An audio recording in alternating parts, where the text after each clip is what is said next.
Сәлем баршаңызға, сіздермен дәрігер Бағзат Сейтқазылу. Бүгін біз сіздерменен мынау шейна осьхондроз туралы сөйлесетін боламыз. Егерден басыңыз ауыратын болса, давление болатын болса, шум в ушах дейді ғой, құлағыңыз шыңылдайтын болса, ұйықтаған кезде өте қатты әлсіз болып тұратын болсаңыз азанда, басыңыз айланатын болса, мысалға жүрген кезде, отырып тұрған кезде мысалға, одан бөлек көзіңіздің көруі нашарлау, аритмия пайда болу, жүрек қағысы дұрыс емес та сізде мысалға.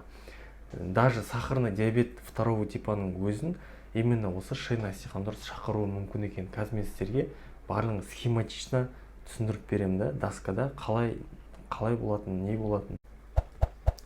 Так, схемасы мындай. Мынау біздің миымыз болатын болса,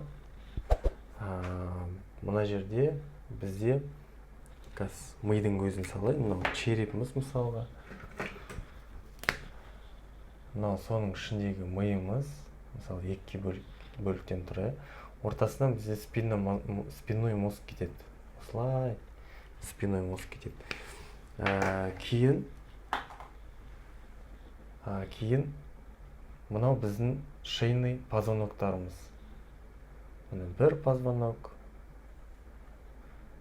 Мынау межпозвоночный диск, екінші позвонок мысалға да образына. Содан кейін мынау бізде солардың корешковый нелері, сплетениялары, жалпы мына жақтан бізде қазір нервті, бұлай нервтер өтеді. Қызылмен салайын. Мына мидан, так, мынау қызыл жазбай қалыпты. Мына миымыздан бізде нервный корешоктар кетеді. Бұлай қарай, осылай. Сөйтеді дағы бары неге? Мияқта бізде жүрек бар. Жүректің 4 камерасы бар, Мынау мысалға бізде аорта деп қойық, бұлай. Міне аорта. Міне осындай схема, және де тағы бір айтатын зат, мына жақта симпатическая нервная система бар. Нам барлығы парасимпатическая нервная системаға жатады. Мына жақтан тағы да симпатическая нервная система деген зат бар. Ол прямой жүректі басқарады. Жүректің жұмысына атсалысатын нерв, симпатическая нервная система деп аталады. Енді не үшін сізде осының барлығы, мысалға бірінші симптом бас ауруы, бас ауруы. Не үшін сізде бас ауырады? Өйткені мынау бізде позвоночный система ғой, позвонок біздің омыртқаларымыз, және де мынау көріп тұрған нервтеріміз. Шейна осьхондроз кезінде негізінде не обязательно жаңағы сіздің мойныңыз ауырады. Мысалы сіздің мойныңыз ауырмауы да мүмкін, ешқандай мойныңыз ауырмайды, бірақ там сізде мынау симптомдар болуы мүмкін. Бас ауруы, басыңыз айлануы мүмкін, құлағыңызда шум пайда болуы мүмкін, давление көтеруі мүмкін, аритмия, даже сахарный диабет второго типада егерде корешоктарыңыз қысылып қалған болса, пайда болады. Енді не үшін пайда болады? Осының причинасын айтамыз. Ең бірінші себебі сіздердің кішкентай кездеріңізде, туылған кезде, егер қысылып туылып қалған болсаңыздар, шейный осьхондроз жаңағында кішкентай кезінен, мысалға родовой путь кезінде, мысалға туылып атқан кезде кейбір балалардың мойындары қысылып қалады. Сол туылғаннан болуы мүмкін да. Туылғаннан бірінші себебі. Екінші себебі сіздердің мынау сіздер уақыт келе приобретенный деп айтады ғой. Сіз уақыт келе ауырған болатын болсаңыз, мысалға ол не үшін? Мысалға нагрузкадан болады. Нагрузка. Қандай нагрузка дейсіздер ғой? Мысалға постоянно машина айдайтын болсаңыз, ұзақ жолдарда жүретін болсаңыз, өздеріңіз байқайсыздар ғой. Бір 3-4 сағат айдасаңыз, машина уже мойындарыңыз бар ғой, кәдімгі талып кетеді, қолдарыңыз, мойныңыз талып кетеді да, мысалға. Ол постоянно нагрузка кетіп жатыр деген сөз. Одан кейін оған тағы не жатады? Сидячий образ жизни, аз қимылдау жатады мысалға. Аз қимылдау. Дұрыс емес ұйықтау жатады.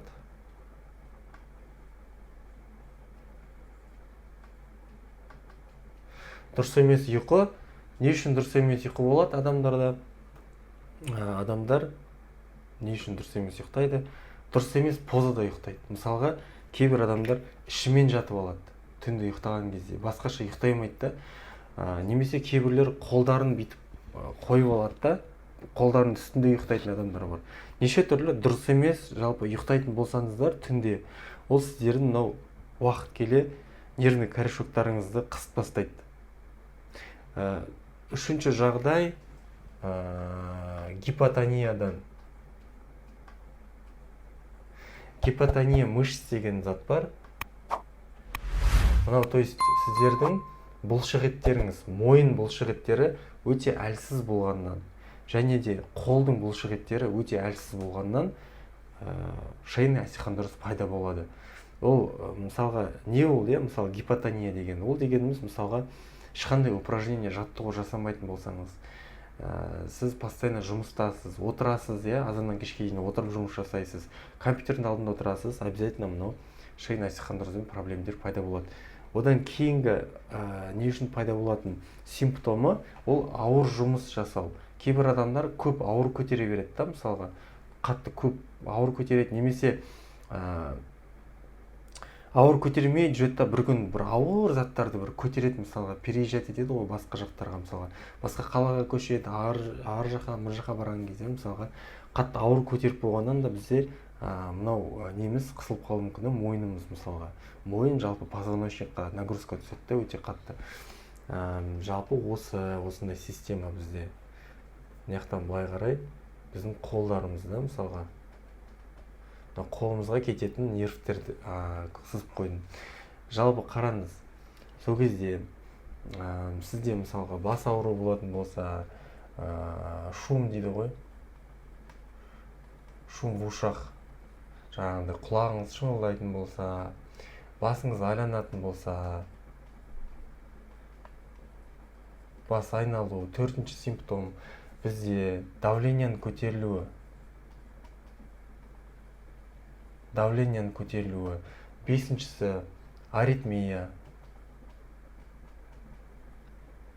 Аритмия деген мысалға жүректің қатты дұрыс емес соғуын, мысалға соққан кезде равномерно соқпайды да, былай хаотично соғады да, мысалға тік тік тік тік деп соғып тұрады, мысалға жүрек.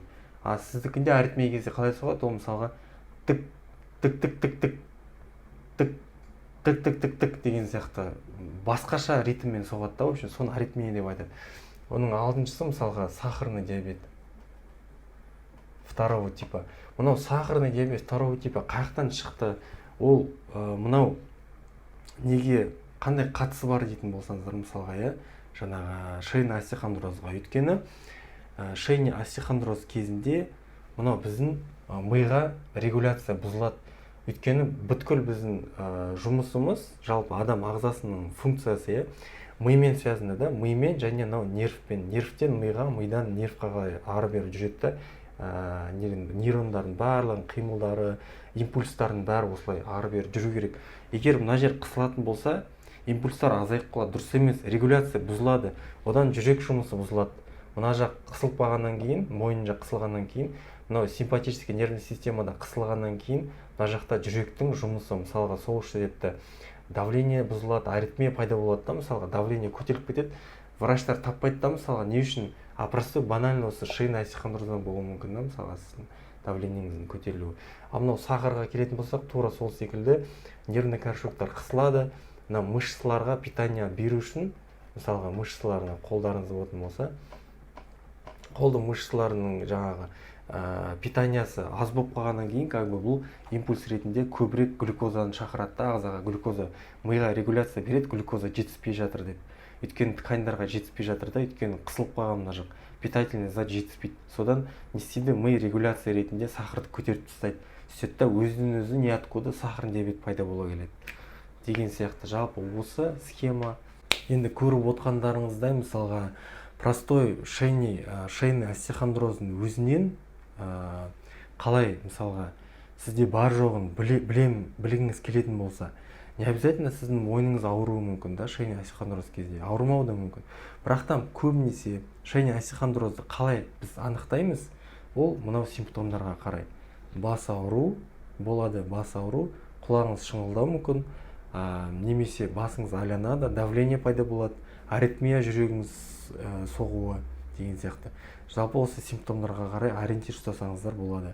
Кейбір кезде шейный остеохондроз прямо сол мойныңызды ауыртады, кәдімгі өзіңіз сезетін боласыз да, тура осы мойын тұсы, шейный позвоноктарыңыз былай ұстайтын болсаңыз да, бір постоянно бір күннің соңына дейін, ұйықтағанға дейін мысалға бір дискомфорт болып тұрады да, мынау ауыртып тұратын болады да, мынау мойындарыңыз қатты шымылдап бір как будто бір қысылып тұрған сияқты сезім болады. Егер сондай болатын болса, онда бұны уже лечение жасау керек. Жалпы айтқым келгені осы. Егер де сізде осындай проблемдер болатын болса, бізде хабарлассаңыздар болады. Жалпы айтқым келгені осы. Егер сізге осы видео ұнаған болса, каналға лайк қосып комментарий беріп, дәрігер Бағдат Сейтқазы келесі видеоларды көрсеткенше сау болыңыз.